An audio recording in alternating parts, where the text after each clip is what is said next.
ಬುರುಡೆ ಗ್ಯಾಂಗಿಗೆ ಸಂಬಂಧಪಟ್ಟಂತಹ ಮತ್ತಷ್ಟು ಸ್ಫೋಟಕ ವಿಚಾರಗಳು ನಿಮ್ಮ ಪಬ್ಲಿಕ್ ಟಿವಿಯಲ್ಲಿ ಬ್ಯಾಕ್ ಟು ಬ್ಯಾಕ್ ಎಕ್ಸ್ಕ್ಲೂಸಿವ್ ಸುದ್ದಿಗಳು ಬುರುಡೆ ಗ್ಯಾಂಗಿಗೆ ಸಂಬಂಧಪಟ್ಟಿದ್ದು.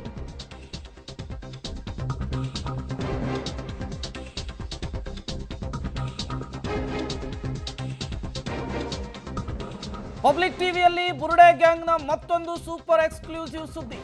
ತಿಮರೋಡಿ ಮನೆಯಲ್ಲಿ ಚಿನ್ನಯ್ಯನಿಗೆ ಆತಿಥ್ಯವನ್ನು ಕೊಡಲಾಗ್ತಾ ಇತ್ತ. ಚಿನ್ನಯ್ಯನನ್ನ ಬುರುಡೆ ಗ್ಯಾಂಗ್ ನೋಡಿಕೊಳ್ತಾ ಇದ್ದಂತಹ ರೀತಿ ಹೇಗಿತ್ತು ಹಾಗಾದ್ರೆ? ಪಬ್ಲಿಕ್ ಟಿವಿಯಲ್ಲಿ ಬ್ಯಾಕ್ ಟು ಬ್ಯಾಕ್ ಎಕ್ಸ್ಕ್ಲೂಸಿವ್.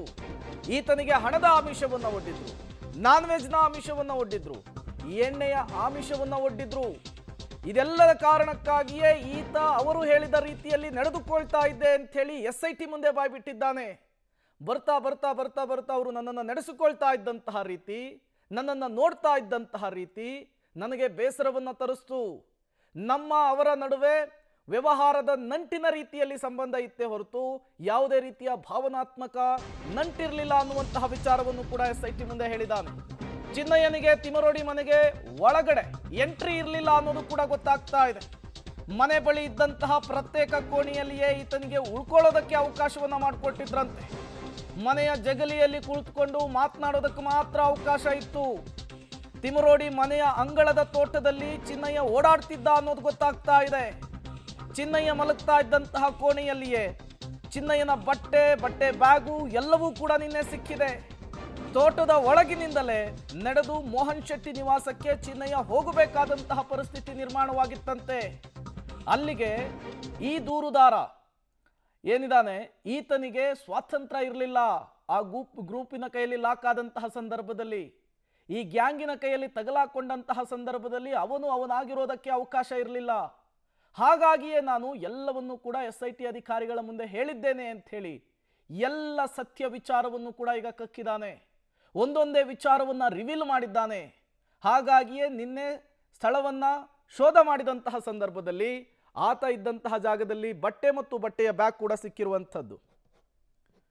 ಮತ್ತಷ್ಟು ಡೀಟೇಲ್ಸ್ ಅನ್ನು ಕೊಡ್ತಾರೆ ಸುಖೇಶ್, ನೇರ ಸಂಪರ್ಕದಲ್ಲಿ ಜಾಯಿನ್ ಆಗಿದ್ದಾರೆ.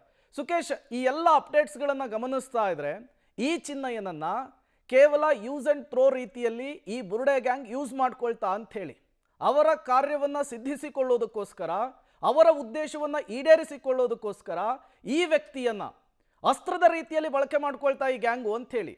ಖಂಡಿತ ಪ್ರೇಮ್, SIT ಮುಂದೆ ಆತ ವಿವರವಾಗಿ ಹೇಳ್ಕೊಂಡಿರುವಂಥ ಮಾಹಿತಿಯಲ್ಲಿ ನೋ ರೆಸ್ಪೆಕ್ಟ್ ನೋ ಸೆಂಟಿಮೆಂಟ್, ಅವ್ರ ಕಡೆಯಿಂದನೂ ಕೂಡ ನೋ ರೆಸ್ಪೆಕ್ಟ್ ನೋ ಸೆಂಟಿಮೆಂಟ್ ಅನ್ನುವಂಥ ರೀತಿಯಲ್ಲಿ ಎರಡೂ ಕಡೆ ಪರಸ್ಪರವಾಗಿ ಗೌರವದ ಇರಲಿಲ್ಲ, ಜೊತೆಗೆ ಸೆಂಟಿಮೆಂಟ್ ಅಂತ ಇರಲಿಲ್ಲ. ಹೀಗೆ ಇರಬೇಕು ಹಾಗೆ ಇರಬೇಕು ಅನ್ನುವಂಥದ್ದು ಒಂದು ವ್ಯಾವಹಾರಿಕ ಭಾಗ ಅನ್ನುವಂಥ ರೀತಿಯಲ್ಲಿ ನಡೆದುಕೊಂಡೇ ಬಂದಿತ್ತು ಅನ್ನುವಂಥದ್ದು. ಮತ್ತೆ ಸಂಪೂರ್ಣವಾಗಿ ಮನೆ ಒಳಗೆ ಬಿಟ್ಕೊಳ್ಳುವಂಥದ್ದು ಅಥವಾ ಅವನಿಗೆ ಎಲ್ಲ ಕಡೆ ಎಲ್ಲ ಜೊತೆಗೆ ನಮ್ಮ ಜೊತೆಗೆ ಇರುವಂಥ ಬೆರೆಯುವಂಥದ್ದು ಇದು ಯಾವುದೂ ಇರಲಿಲ್ಲ ನನಗೆ ಅನ್ನುವಂಥದ್ದು ನಾವು ನಿನ್ನೆಯ ಮಾಜರ್ ಸಂದರ್ಭದಲ್ಲೂ ಅಂದರೆ ಮನೆಗೆ ಹೊಂದಿಕೊಂಡಿರುವಂಥ ಪ್ರತ್ಯೇಕ ಕೊಠಡಿಯಲ್ಲಿ ಉಳ್ಕೊಳ್ಳಿಕ್ಕೆ ಅವಕಾಶ ಇತ್ತು.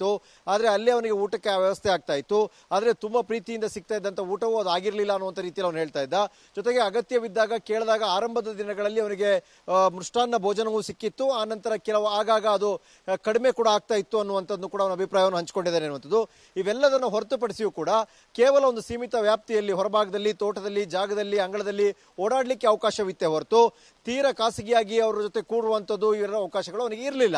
ಇವೆಲ್ಲವನ್ನು ಕೂಡ ಅಂದರೆ ನಾನು ಆರಂಭದಲ್ಲಿ ಒಂದು ರೀತಿಯ ಜೋಶ್ನಲ್ಲಿ ಬಂದೆ ಅನ್ನೋದೊಂದು ಹೊರತುಪಡಿಸಿದ್ರೆ ಆನಂತರ ನನಗೆ ಯಾವ ಆಸಕ್ತಿಯೂ ಉಳಿದಿರಲಿಲ್ಲ, ಯಾವ ಗೌರವವೂ ಉಳಿದಿರಲಿಲ್ಲ ಅನ್ನುವಂಥ ರೀತಿಯಲ್ಲಿ ತನ್ನ ಅಭಿಪ್ರಾಯವನ್ನು ಹೇಳ್ಕೊಂಡಿದ್ದಾನೆ ಅನ್ನುವಂಥದ್ದು.